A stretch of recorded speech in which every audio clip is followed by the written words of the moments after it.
श्री हनुमान रक्षास्तोत्रम्।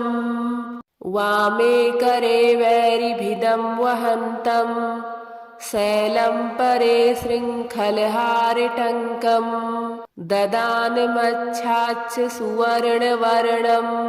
भजे ज्वलत्कुण्डलमाञ्जनेयं पद्मरागमणिकुण्डलत्विषा पाटलीकृतकपोलमस्तकम् दिव्यहेमकदलीवनान्तरे भावयामि पवमाननन्दनम् उद्यदादित्यसङ्कासम् उदारभुजविक्रमम् कन्दर्पकोटिलावण्यम् सर्वविद्याविशारदम् श्रीरामहृदयानन्दम् भक्तकल्पमहीरुहम् अभयं वरदं दोर्भ्यां कलये मारुतात्मजम् वामहस्ते महाकृच्छ्र दशास्य करमर्दनम् उद्यदवीक्षणकोदण्डम् हनुमन्तं विचिन्तयेत् स्फटिकाभं स्वर्णकान्तिं द्विभुजं चक्रिताञ्जलिं कुण्डलद्वयसंशोभी मुखाम्भोजं हरिं भजे वामे करे वैरिभिदं वहन्तं शैलं परे शृङ्खलहारिटङ्कं ददानमच्छाच्च सुवर्णवर्णं भजे ज्वलत्कुण्डलमाञ्जनेयं पद्मरागमणिकुण्डलत्विषा पाटलीकृतकपोलमस्तकम् दिव्यहेमकदलीवनान्तरे भावयामि पवमाननन्दनम् उद्यदादित्यसङ्कासम् उदारभुजविक्रमम् कन्दर्पकोटिलावण्यम् सर्वविद्याविशारदम् श्रीरामहृदयानन्दम् भक्तकल्पमहीरुहम् अभयं वरदं दोर्भ्यां कलये मारुतात्मजम् वामहस्ते महाकृच्छ्र दशास्य करमर्दनम् उद्यदवीक्षणकोदण्डम् हनुमन्तं विचिन्तयेत् स्फटिकाभं स्वर्णकान्तिं द्विभुजं चक्रिताञ्जलिं कुण्डलद्वयसंशोभी मुखाम्भोजं हरिं भजे वामे करे वैरिभिदं वहन्तं शैलं परे शृङ्खलहारिटङ्कं ददानमच्छाच्च सुवर्णवर्णं भजे ज्वलत्कुण्डलमाञ्जनेयं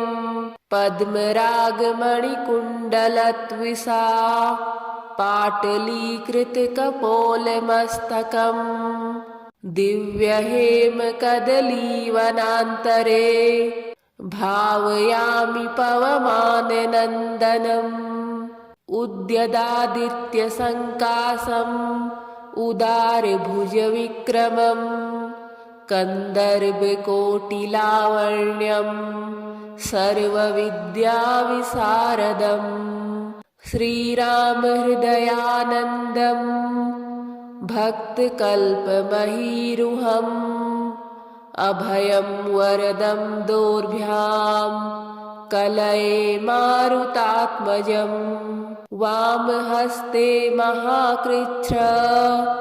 दशास्य करमर्दनम् उद्यदवीक्षणकोदण्डम् हनुमन्तं विचिन्तयेत् स्फटिकाभं स्वर्णकान्तिं द्विभुजं चक्रिताञ्जलिं कुण्डलद्वयसंशोभी मुखाम्भोजं हरिं भजे वामे करे वैरिभिदं वहन्तं शैलं परे शृङ्खलहारटङ्कं ददानमच्छाच्च सुवर्णवर्णं भजे ज्वलत्कुण्डलमाञ्जनेयं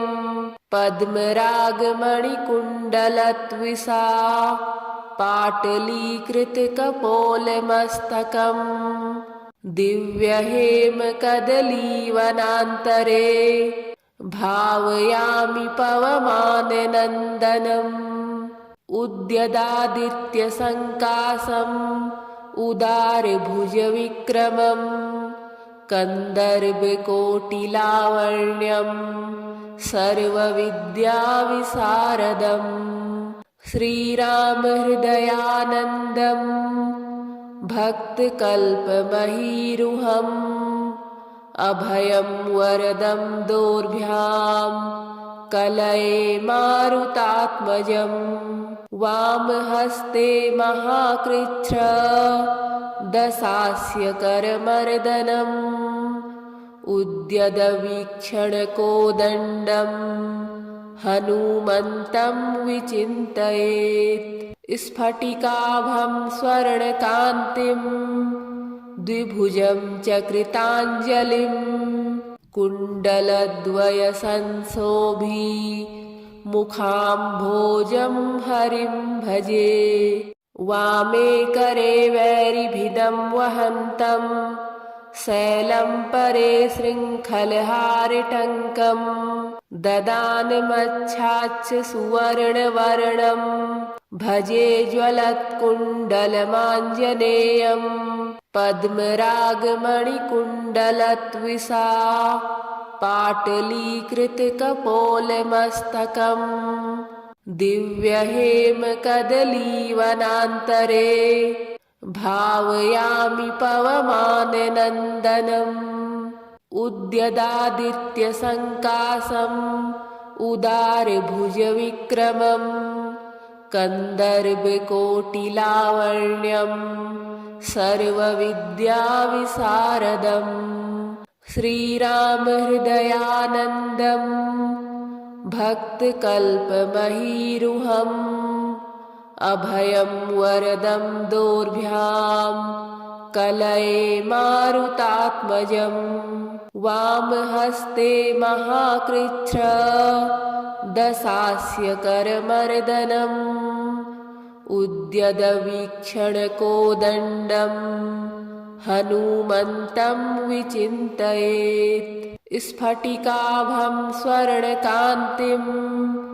द्विभुजं च कृताञ्जलिं कुण्डलद्वयसंशोभी मुखाम्भोजं हरिं भजे वामे करे वैरिभिदं वहन्तं शैलं परे शृङ्खलहारटङ्कं ददानमच्छाच्च सुवर्णवर्णं भजे ज्वलत्कुण्डलमाञ्जनेयं पद्मरागमणिकुण्डलत्विषा पाटलीकृतकपोलमस्तकम् दिव्यहेमकदलीवनान्तरे भावयामि पवमाननन्दनम् उद्यदादित्यसङ्कासम् उदारभुजविक्रमम् कन्दर्पकोटिलावण्यम् सर्वविद्याविशारदम् श्रीरामहृदयानन्दम् भक्तकल्पमहीरुहम् अभयं वरदं दोर्भ्यां कलये मारुतात्मजं वामहस्ते महाकृच्छ दशास्यकरमर्दनम् उद्यदवीक्षणकोदण्डं हनुमन्तं विचिन्तयेत् स्फटिकाभं स्वर्णकान्तिं द्विभुजं च कृताञ्जलिं कुण्डलद्वयसंशोभी मुखाम्भोजं हरिं भजे वामे करे वैरिभिदं वहन्तं शैलं परे शृङ्खलहारिटङ्कं ददानमच्छाच्च सुवर्णवर्णं भजे ज्वलत्कुण्डलमाञ्जनेयं पद्मरागमणिकुण्डलत्विषा पाटलीकृतकपोलमस्तकम् दिव्यहेमकदलीवनान्तरे भावयामि पवमाननन्दनम् उद्यदादित्यसङ्कासम् उदारभुजविक्रमम् कन्दर्पकोटिलावण्यम् सर्वविद्याविशारदम् श्रीरामहृदयानन्दम् भक्तकल्पमहीरुहम् अभयं वरदं दोर्भ्यां कलये मारुतात्मजं वामहस्ते महाकृच्छ दशास्यकरमर्दनम् उद्यदवीक्षणकोदण्डं हनुमन्तं विचिन्तयेत् स्फटिकाभं स्वर्णकान्तिं द्विभुजं च कृताञ्जलिं कुण्डलद्वयसंशोभी मुखाम्भोजं हरिं भजे वामे करे वैरिभिदं वहन्तं शैलं परे शृङ्खलहारिटङ्कं ददानमच्छाच्च सुवर्णवर्णं भजे ज्वलत्कुण्डलमाञ्जनेयं पद्मरागमणिकुण्डलत्विषा पाटलीकृतकपोलमस्तकम् दिव्यहेमकदलीवनान्तरे भावयामि पवमाननन्दनम् उद्यदादित्यसङ्कासम् उदारभुजविक्रमम् कन्दर्पकोटिलावण्यम् सर्वविद्याविशारदम् श्रीरामहृदयानन्दम् भक्तकल्पमहीरुहम् अभयं वरदं दोर्भ्यां कलये मारुतात्मजं वामहस्ते महाकृच्छ दशास्यकरमर्दनम् उद्यदवीक्षणकोदण्डं हनुमन्तं विचिन्तयेत् स्फटिकाभं स्वर्णकान्तिं द्विभुजं च कृताञ्जलिं कुण्डलद्वयसंशोभी मुखाम्भोजं हरिं भजे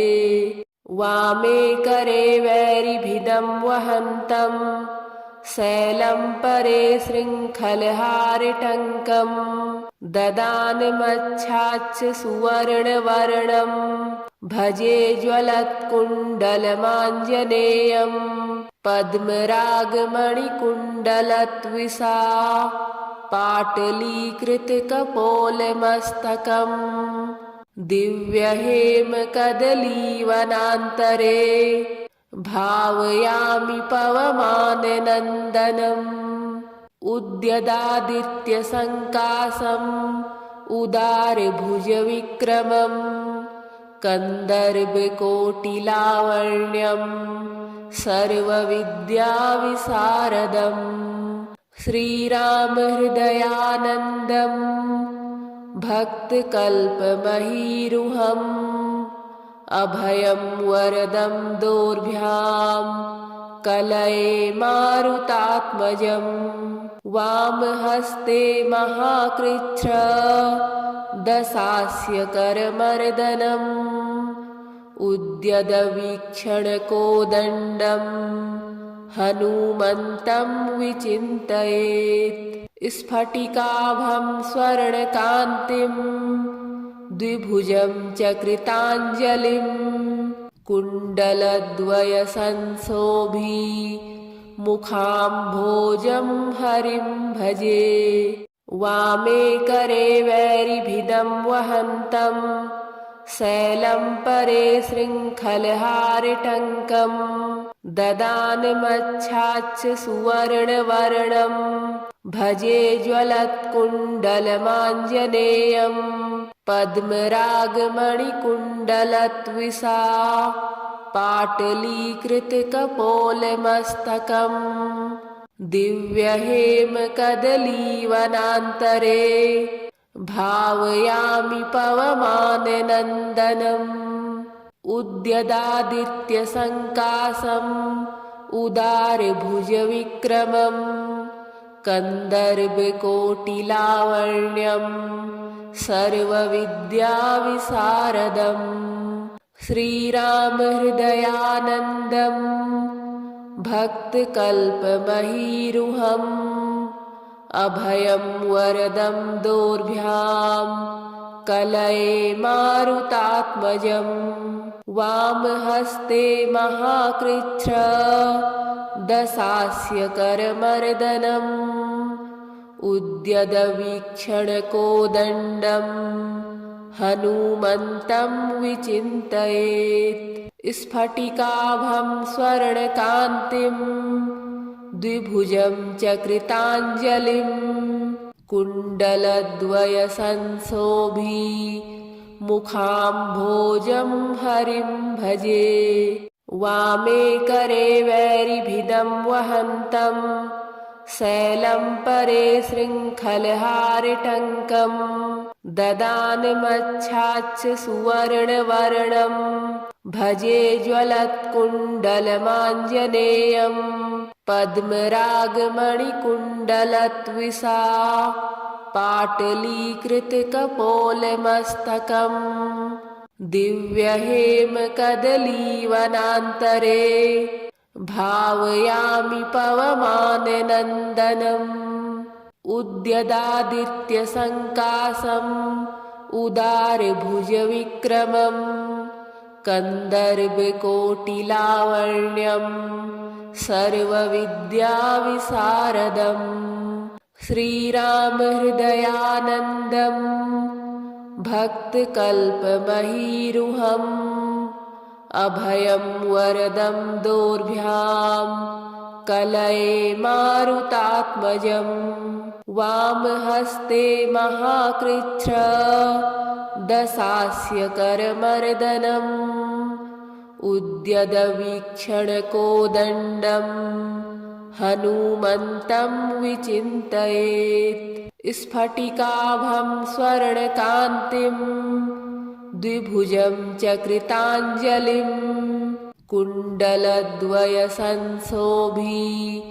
मुखाम्भोजं हरिं भजे।